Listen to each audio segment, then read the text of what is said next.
She called 911 on my pregnant wife just because she was sitting on our own porch. The cops came, checked her ID, and walked away without a word. That moment should have ended it, but instead it lit the fuse for a fight I never wanted, but one I refused to lose. My name's Nate Ellison, and if you've ever been steamrolled by an HOA, you know how this goes. It started like every HOA nightmare does. One power-hungry neighbor in this case, Darla Whittam, the self-proclaimed queen of Wellington Glade. Clipboard in hand, mouth like a blade, convinced the bylaws were her Bible. She stormed up to our house one afternoon, pointed at my wife like she was an intruder, and spat out, "You need to get her off that porch right now, or I'm calling the police." My wife Maya, 8 months pregnant, ankles swollen, breathing carefully, didn't even flinch. She just sat there on the swing my grandfather built, the only place her back pain eased. And Darla. She wasn't satisfied until she dialed 911. The cops showed up, boots crunching on the gravel my grandfather laid 50 years ago. They walked straight toward us, hands twitching near their belts, until Maya stood up calm as ever and handed over her DHS credentials. "This is my home," she said. "My name's on the deed." They looked at the ID, looked at her belly, then back at Darla, and without another word, turned around and drove off. Darla sputtered, demanding they remove her, insisting she was violating bylaws, but they didn't bite. They left her standing there, humiliated, clutching her clipboard like a shield. That should have been the end. But bullies don't retreat. They regroup.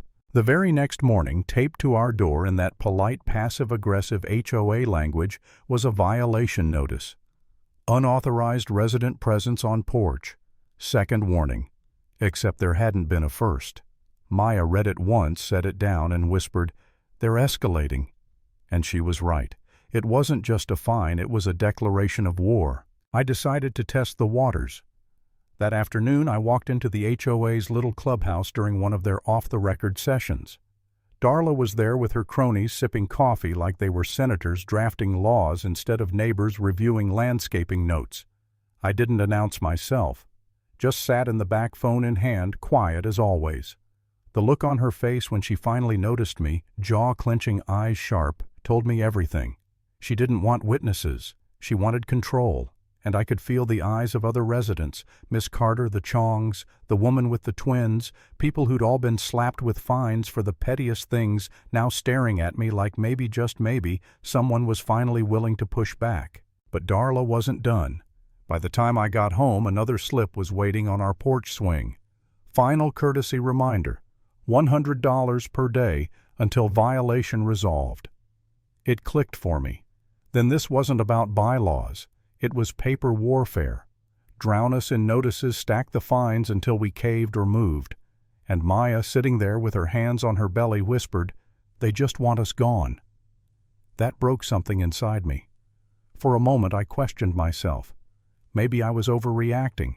Maybe it would be easier to let it go, to move somewhere quieter before the baby came.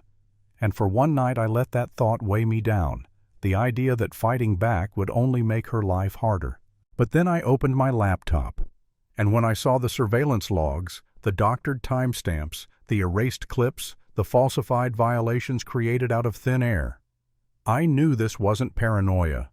Darla wasn't just harassing us, she was manufacturing evidence. And I wasn't about to let her rewrite our reality. That's when the fire came back. I dug deeper. Every clip of Maya erased from the system had backups Darla didn't know existed. The footage of the cops refusing to remove her, it was still there in a cheap third-party mirror server. I saved it, encrypted it, printed screenshots. I even found clips of neighbors the Chongs fined for parking at a crooked angle, Miss Carter's rose bushes tagged as hazards. Darla wasn't protecting the neighborhood. She was spying on it, weaponizing the cameras to find anyone she didn't like. And then came the twist.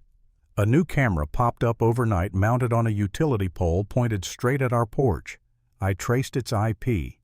It wasn't HOA standard. It was billed to a company called Montatech Integration LLC, a shell company registered to Darla's son. That's when it hit me. This wasn't just about power. It was money. She was funneling HOA dues into her own family's pockets, all while punishing neighbors to justify the expense. I brought it to Julian, the treasurer, the one board member who always looked uneasy. At first he resisted, muttered that he couldn't stick his neck out. But when I slid the folder across his table showing him the fake invoices, the doctored footage, his hands shook. He whispered, "She's been signing off on this stuff herself. No votes, no receipts." And then he did the one thing I needed most. He signed an affidavit notarized confirming the records came straight from the HOA system. In that moment, I knew Darla's fortress had its first crack. The next step was exposure. I printed 25 envelopes, each stuffed with screenshots, invoices, and Julian's affidavit. No speeches, no spin, just the raw receipts. I delivered them house to house, staring right into the neighbors' Ring cameras so Darla would see me. And she did. By the next HOA meeting, the room was packed wall to wall, more residents than I'd ever seen. People who'd been silent for years now sat shoulder to shoulder waiting. When my name was called, I walked to the front, plugged in my flash drive, and let the projector do the talking. Slide after slide, falsified timestamps, deleted footage, invoices paid to her son's shell company, Julian's signed affidavit, and finally the video of Maya sitting peacefully on our porch, stamped violation. The room went silent. You could hear the projector fan humming. Darla snapped first. "This is out of context," she shouted, her voice cracking. "He's not qualified to assess finances. He could have fabricated all of it." I let her rant, then said evenly, "I'm a federal cybersecurity auditor.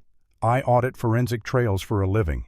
This data isn't conjecture. It's evidence, signed, notarized, and verified." And then Julian rose from his chair, steady for the first time. As treasurer, he said, voice carrying through the room, "I confirm these expenses were never approved. The documentation Mr. Ellison presented matches what I pulled directly from our board system." The look on Darla's face, her own treasurer standing against her, was the exact moment her empire cracked. Residents murmured, phones went up recording. I turned back to the room. If anyone doubts this, identical files have already been sent to the city's ethics committee and secured off-site. Even Darla can't erase what's already public.